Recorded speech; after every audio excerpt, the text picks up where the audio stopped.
is Terraria, a two-dimensional sandbox survival game released in 2011 where you dig, fight, explore, and build. The main point of the game is to progress through it by finding items in chests or from monsters, mining resources from the world around you, and most importantly, defeating bosses that get stronger and stronger the further you get into progression. These bosses also grant you loot to help in your journey, such as weapons, armor materials, and more. You may be asking, well, how do you play the game? Well, there is a tutorial, but it doesn't go in depth too much, so I'll begin explaining how you play the game. Disclaimer, it may be hard to see because I play it on my phone. Anyway, let's continue. To start, make your character and world and hop right into it. You can see that you start with a guide and some tools. The guide is just some extra help if you're confused. Use the tools to gather resources like wood and stone to build a simple structure. Make building materials using a workbench. It doesn't have to look good, it's the first day. Next, you want to defend yourself with a weapon. Don't bother using your short sword, it's not that effective. You can craft weapons at your bench, such as a wood sword or bow to kill approaching enemies. If you're using a bow, use wood and stone to make arrows. Use gel obtained from slimes to make torches, your primary light source. Next, find a cave in the forest biome you're in. Speaking of biomes, now is a great time to talk about them. There's the forest, snow, jungle, beach, and one of the two world evils. Don't go into your world evil yet, I will explain that later. It is very dangerous. For now, let's focus on gathering materials. You should be looking for accessories in underground cabins, which can be equipped on your character to give it enhancements, such as a faster movement speed or a double jump, for example. You should also be looking for ores like gold or platinum to make armor and weapons and an anvil, but you can also use a tier of ore before it, like silver or tungsten. I'll list all the main ores on screen.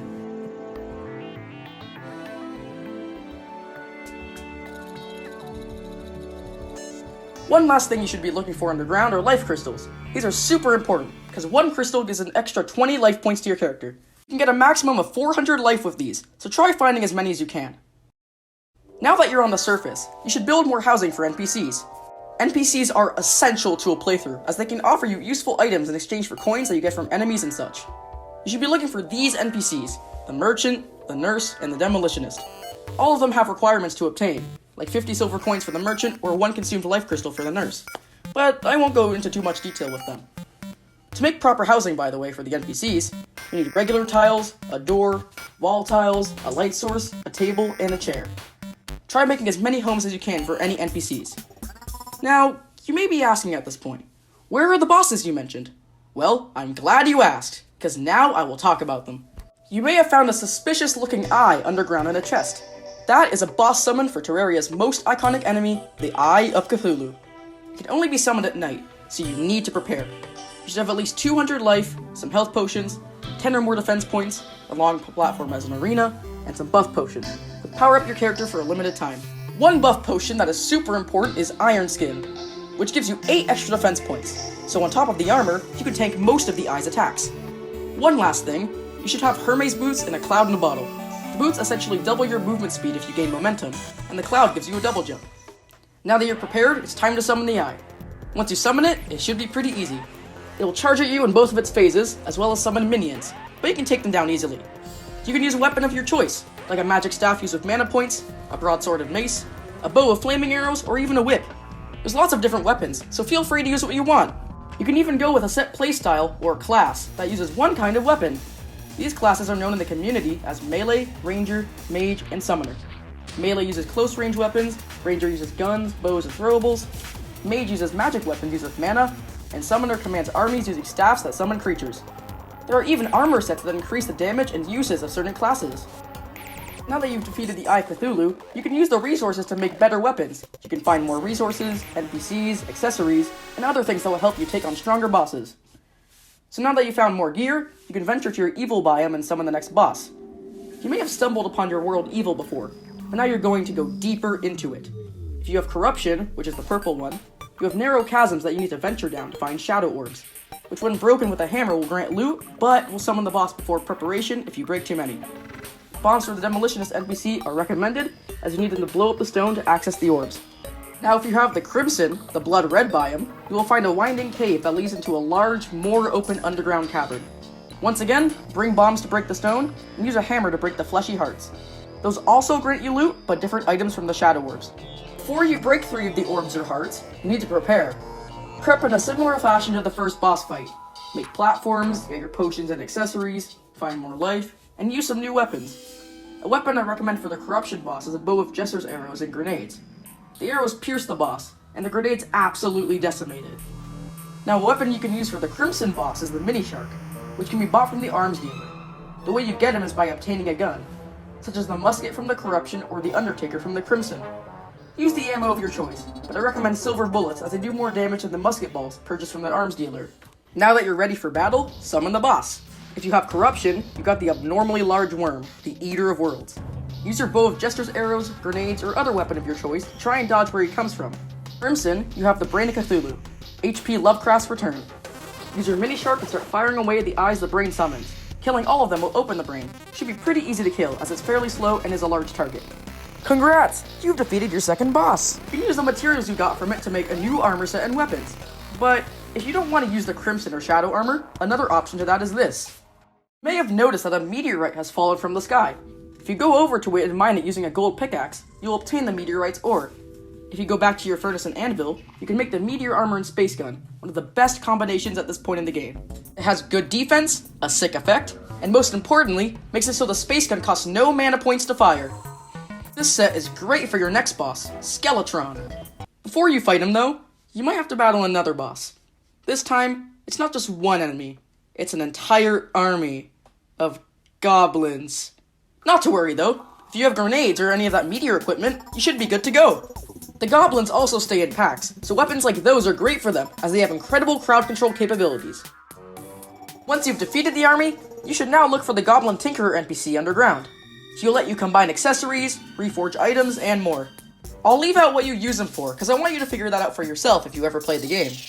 Now, on to Skeletron. You may have found a little dungeon on the side of your world, which is where you will find an old man. This old man, when interacted with at night, will summon Skeletron. Be as prepared as you can. This is a fairly tough boss for new players. You know the drill by now. Get your health and buff potions out and make a platform near the dungeon to battle him on. So now, once you've summoned him, take out his hands.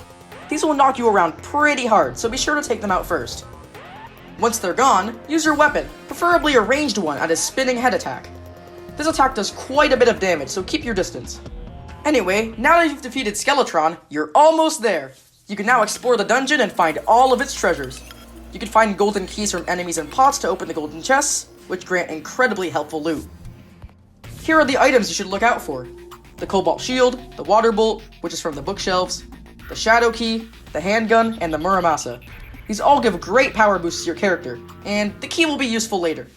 Now that you're done exploring the dungeon, you can either fight other optional bosses, or go straight to the next step, exploring Hell. Yes, I'm not joking. You may have dug a hole down to the underworld at this point and realized that there is a lot of lava. What do, you may ask? Well, you need to find or make an obsidian skin potion, which grants you 6 minutes of immunity to lava. While in the lava, you can also find Hellstone. Hellstone, when smelted with obsidian at a Hellforge, gives you Hellstone bars. This material can be used to craft some of the best gear possible. Other gear that is available can be found in shadow chests that are found in the underworld, which are opened with the Shadow Key. The stuff in those chests gives the best equipment for the boss you'll fight. Now, this boss you'll fight isn't one that you're used to at this point. It is a giant, sentient, fleshy wall. The Wall of Flesh, the guardian and keeper of balance. You're gonna want everything you can get. Potions, accessories, you name it. Build a long platform going across the underworld to hit the wall easily. Now I hope you have everything you need, because this will be a tough boss if you're a new player. The way you summon the boss is peculiar. You must slay a voodoo demon and obtain a guide voodoo doll. Once casted into lava, the guide will be sacrificed to summon the fleshy monstrosity. Go to one end of your bridge and throw the doll in lava. The wall has been summoned. The wall will forcefully make you back away from it because it glides along the underworld. Use your weapons to fend off the hungry, the wall's own minions. A piercing weapon is recommended to pierce through them, hitting multiple of them at a time and hitting the wall too. Now that you aren't being bombarded, hit the eyes and teeth as much as you can to lower its health. It'll get faster and faster the more it's damaged, and eventually, you will make it. You've done it. You've completed Terraria. Wait, what's that? The ancient spirits of light and dark have been released? Well, if you thought that was the end, you are completely wrong. There is so much more in the world of Terraria that is created after you've defeated the Wall of Flesh, a so-called hard mode. But I think that's best left for the adventurer to discover, and that adventurer is you. Okay, I hope I summarized the basics of Terraria pretty well. There's so much more that I can talk about, and so much I left out. But the beauty of the game is just discovering things for yourself. It's like playing any one of your favorite games for the first time. You need to figure out what things you can find, new mechanics you can discover, and most importantly of all, why you want to and love to play that game. When I played Terraria for the first time, it was incredible. I had lots of fun playing with friends and discovering what I can do and find. So much content packed into this game that I haven't even found everything or played it in different ways yet. This video also serves as a way to show people that you should never judge a book by its cover. There's always so much more beneath the surface of what you see. Okay, that sounded a bit like a Darman quote, but whatever. Anyway, I hope you've enjoyed this video. Please try the game or maybe watch a couple of videos on it. The game is also like $10 on Steam, so if you have any spare cash you aren't using for anything in particular, go for it. Thanks for watching.